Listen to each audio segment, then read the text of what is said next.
prisoner has information for police. He claims the lives of the two witnesses are now in jeopardy.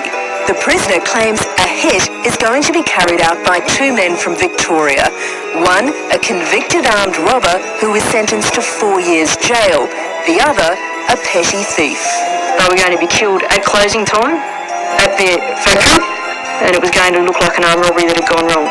The prisoner goes on to tell police the hitmen have been building a dossier on the victims, collecting photos and documents, including a map he claimed had been written by Stephen Spelavero. We received word from our prison informant that Stephen Spelavero had handed him a mud map or a hand-drawn map of the machinery company where the two proposed victims worked.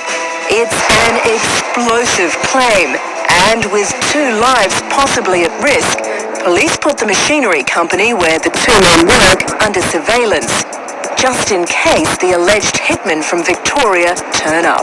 We put surveillance on the machinery company in the afternoon, around closing time, from probably 2 o'clock till 6 o'clock, just to see whether we could see anything that was unusual. Detective Waring and I were actually sitting outside the machinery company, and I think this was probably the turning point. A Victorian registered car pulled up at 5:05 in the afternoon, which was closing time. I look at the car, I look at the number plate, and I turned to Detective Hancock and said, "That's got a Victorian plate on it." As I'm staring over the back of the car, I can see two people inside the car. About 30 seconds later, Detective Hancock's mobile phone rings. The people inside the machinery company rang me almost immediately after this car drove off and said, "We've just had a phone call," and the person on the phone asked for the two gentlemen that were the intended victims. When we told them that these victims weren't there, they hung up. I think that was when it all came to the realisation for me that it was probably true. Just disbelief. It was total disbelief. I mean, I still get tingling on the back of my neck when I think about that afternoon, because it was just so surreal. The machinery company also disclosed to me that they'd received a number of other strange phone calls around closing time previously. On each of these occasions, the person on the phone would ask for either of the intended victims, and when they were told that they weren't there or weren't available, they'd just hang up. We'd already obtained the registration of that vehicle, and when we got back to the office, we did a number of checks, and the offender was silly enough or stupid enough to drive his own car that was registered to him. So from that point on, we had a suspect. The threat seems real. Stephen Spelavero is still in prison, and he knows every phone call he makes is monitored. It was very hard to ascertain what they spoke about because they used a lot of different codes. From those calls, police learn Charlotte is meeting up with one of the men she believes will do the hit, and police are watching. Charlotte has no idea police have infiltrated her web, and the detectives are about to get the ultimate proof she's plotting a double murder. Police are watching as Swedish socialite Charlotte Lindström walks down a street in Sydney City. She's with one of two men who she believes will murder two witnesses prepared to testify against her boyfriend, Stephen Spelavero. He's accused of being a drug lord responsible for a $127 million drug laboratory. But now there's been a change of plan. The hit has been taking too long. Charlotte believes she's found a new hitman, someone else to carry out the killings, and no longer needs the services of the two Victorian men. The pair were paid in advance, given $100,000. In that white shopping bag is $70,000, a refund. This is the actual audio of Charlotte telling Stephen in jail what's happening with the money. Is everything alright? Yeah, no. You worked the bill out with her? No, she gave me $70 now, and she's going to give me another 30. Oh, okay. Well, that's alright. Yeah. When? Saturday. Oh, good. Okay, excellent. Alright. Even though the Victorian men are no longer involved, police are convinced there is still a plan to murder the two witnesses. With the lives of two men on the line, investigators can't take any chances. They keep listening to all the conversations, everything Charlotte says. Through her phone, we got a lot of information, encoded messages from Stephen. It was very hard to ascertain what they spoke about because they used a lot of different codes. In one conversation submitted as evidence, Stephen and Charlotte talk about the solicitor, as they call him. Now that is one of the codes. Charlotte would later tell the court she believed solicitor meant hitman. If you need to see the solicitor, you're going to have to get everything ready, you know?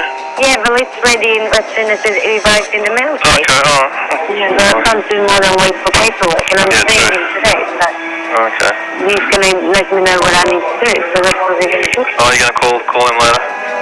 But without knowing for sure what codes the pair are using, it's still not enough for officers. Nothing had come out to say, I want them killed. For police to make an arrest, they need to be entirely sure. They must be patient. They listen to conversation after conversation, until finally this. You know, does he want these people in a hospital? Does he want them in a cemetery?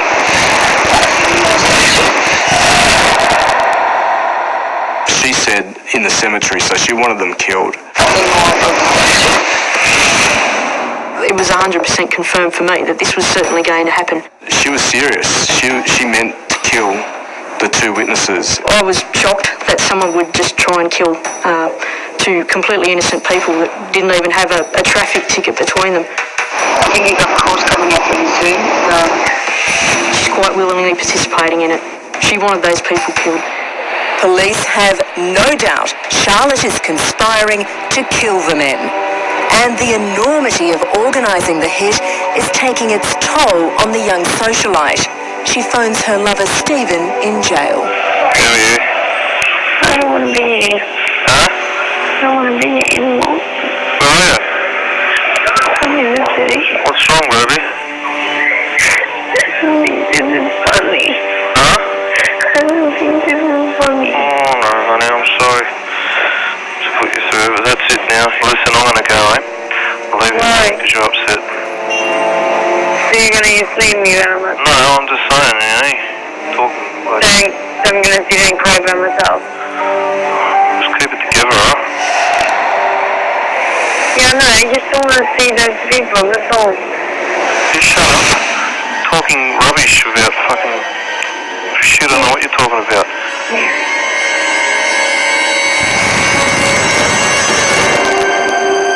I'll speak to you later, bye. Naive. She was very naive. Charlotte is clearly distraught. She has crossed the line. It's almost disbelief that it's occurring, that she's actually going to have these innocent people killed. Police have a plan. What happens in the next 24 hours will change Charlotte's life forever.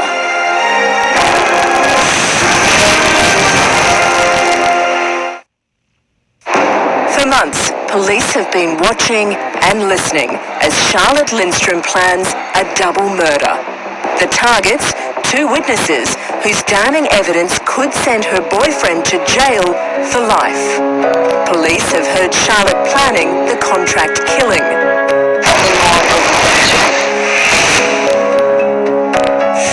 Officers finally have all the evidence they need. May 2007, time to tear apart Charlotte's web. She had committed a very serious offence, so she had to be arrested. It's mid-morning in Sydney CBD. Charlotte has no idea she's being watched or what's about to happen.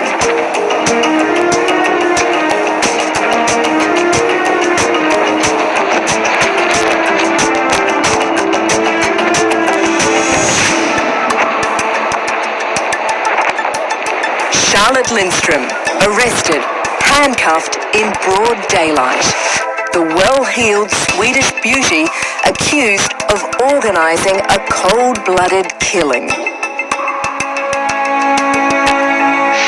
4 years after they first met, and Charlotte's blinded love and willingness to do anything for Stephen has led to her arrest. Back home in Sweden, her parents have no idea what's been going on. Charlotte didn't even tell them Stephen was in jail. Charlotte knew what would have happened.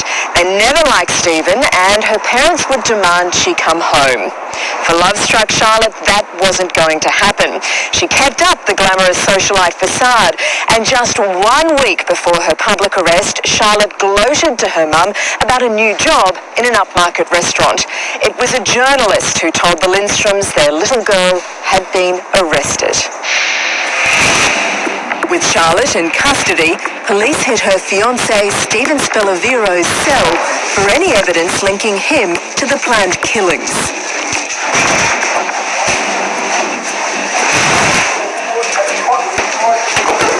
We're going to take everything out, the briefs, everything. Total?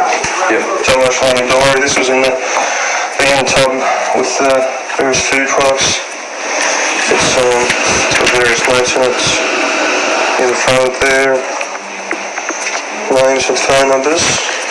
In his cell, they find photographs of Charlotte, memories of a life now so far away for them both. We also, at that point, informed him of our investigation to date and that we had arrested Charlotte Lindstrom sometime earlier. Charlotte's been arrested in town. They're organising to kill. When was that? Today. Today. Myself and Detective Senior Constable Hancock, you already know her. We're going to speak to you later in the week, okay? Where all the evidence that we've got will be shown to you and you'll be charged for conspiracy or solicit to murder. Do you understand that? Has Charlotte been charged? Yes, she will be charged. Okay? While police finish up with Stephen in his cell, other detectives are with his girlfriend Charlotte. She's been searched at the police station, and now detectives have taken her back to the apartment she once shared with Stephen Spelaviro to search for any further evidence.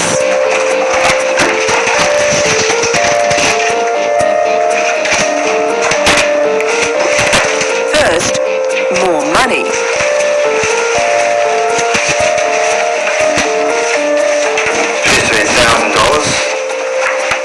Next, the bedroom. There's a small notebook, top drawer, left-hand side of the cupboard. Not only are police looking for evidence that Charlotte was organising the contract kill, they're searching for anything that could still tie Stephen Spelaviro to the multi-million-dollar ecstasy lab. Charlotte is still watching on as police find a book. Under that, K&M, Kilo and Mike Engineering. It's hard to read, maybe the 19th of October 2005, a further phone number. The name in the book is a match for the fake company name that Stephen Spelaviro used on the lease for the multi-million-dollar drug lab. Next, private declarations of love.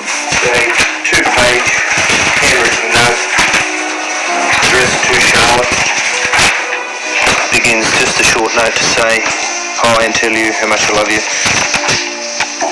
This note will be seized. The love letter is now a police exhibit. Charlotte has to sit and watch as police dissect her home and her love life. Next, they find a letter from her fiancé, Stephen Spelaviro. Handwriting of Lady Steve Spelaviro. It was written by Stephen on a flight back from Sweden after meeting Charlotte's family. It was penned before he was arrested for the massive drug lab, before Charlotte organised the killings. It was written with the intention they would live happily ever after. I just want everything to be perfect. I want to go all the way with this and build a perfect life in our beautiful home. I love you and will do anything to make this work. But even love has its limits. Charlotte, knowing she faces prison time, agrees to betray her lover. Reveal to police intimate details of Stephen's million-dollar drug enterprise. You're about to see Charlotte Lindstrom go from socialite to criminal to informant.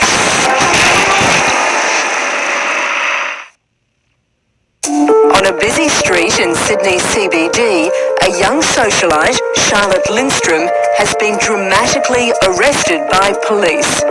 She was plotting to have 2 witnesses killed. They're going to testify against her boyfriend, suspected drug lord Stephen Spellavero.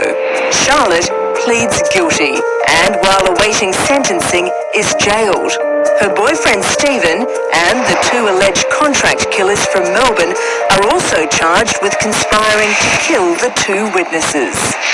Stephen Spellavero and the 2 Victorian men plead not guilty and go to trial.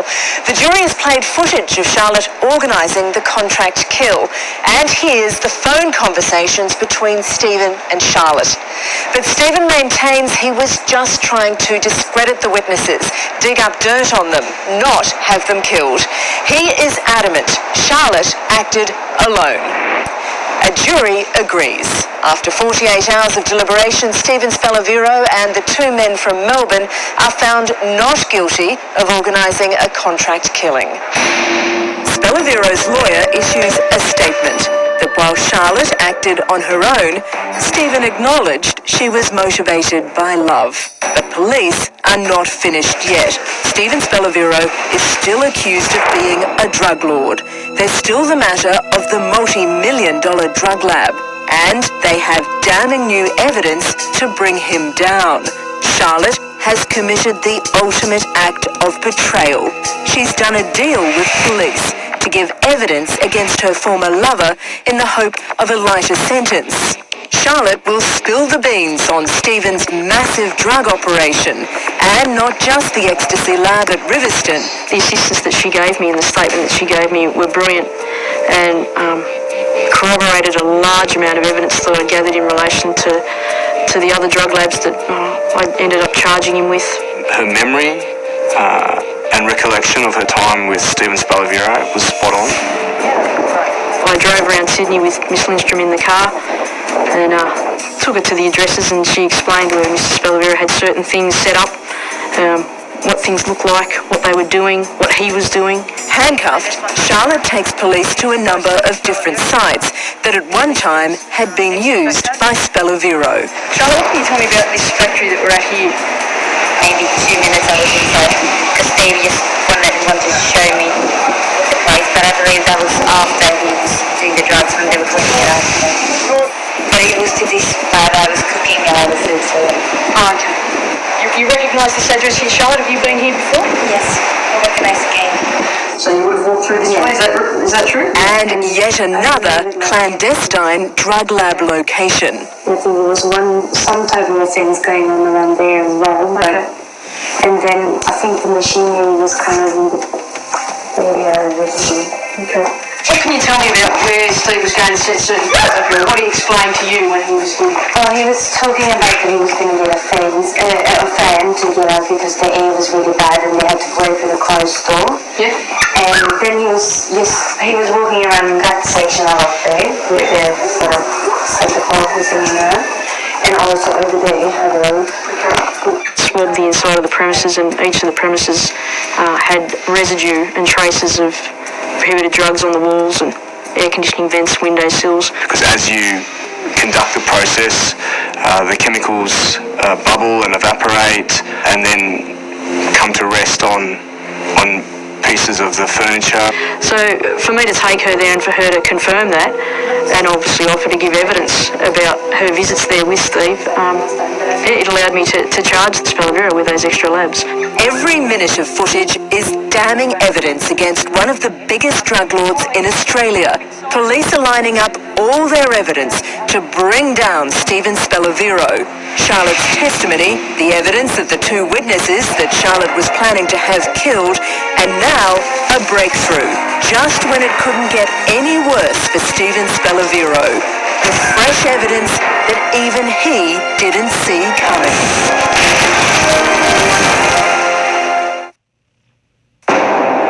Swedish model Charlotte Lindström is in jail. For her own safety, she's in special protection in a men's prison in Sydney, awaiting sentencing for soliciting the murder of 2 men. On the other side of town, in another jail, is her one-time fiancé, Stephen Spelavero.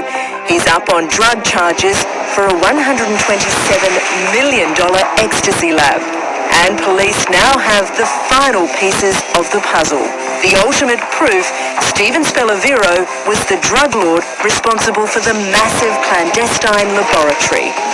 Remember the designer shoes that police found at the lab? So a sample of his DNA was taken at that time to use as a comparison to some of the profiles that we'd found inside some of the items at Riverstone. If it came back as a positive identification of Stephen Spelavero, I thought it would be the icing on the cake for the investigation.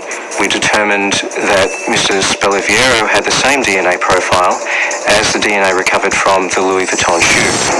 Police also tested the gas mask, which had Stephen Spelavero's DNA on the inside. We did a further analysis on that respirator as a result of the DNA being found, and in the filters attached to the outside of the respirator, we discovered that ecstasy was present in those filters. The only way that residue could be found in the filters was if he was physically standing over the manufacture process or the reaction whilst it was cooking. Police have everything they need to convict the drug lord. They have the phone conversation from Triple O on the night of the fire at the drug lab. They have the shoes, the mask.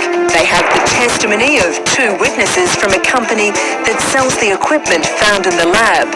And they have the evidence from Charlotte Lindström. With such damning evidence, Stephen Spelavero pleads guilty to manufacturing a large commercial quantity of a prohibited drug. He was sentenced to more than 16 years jail. Charlotte called off her engagement, pleaded guilty to organising the contract kill of 2 witnesses, but in a bid for less time in prison, she testified against Stephen Spelavero. In court, where she's had to face Stephen, she's gotten quite emotional when talking about their relationship. It's obviously something that's still quite raw for both of them. Her giving evidence against him is the only time that she's had a chance to see him since she was arrested back in 2007. Charlotte also goes to court for her own sentencing for conspiring to kill 2 men. Today, a Supreme Court judge said there was no doubt she was acting under a form of duress and was being completely manipulated by her boyfriend. Justice Rothman said Lindström's state of mind at the time caused her to romanticize the relationship with her boyfriend, and because of that, she wasn't fully aware of the consequences of her actions. I don't think she could believe that she was in jail. She quite often complained about the conditions in jail, and on numerous occasions I had to explain to her that she actually was in prison and that she had tried to kill 2 people just to bring her feet back down. She's just naive, young. She was easily distracted by Stephen Spelavero, and he took advantage of it.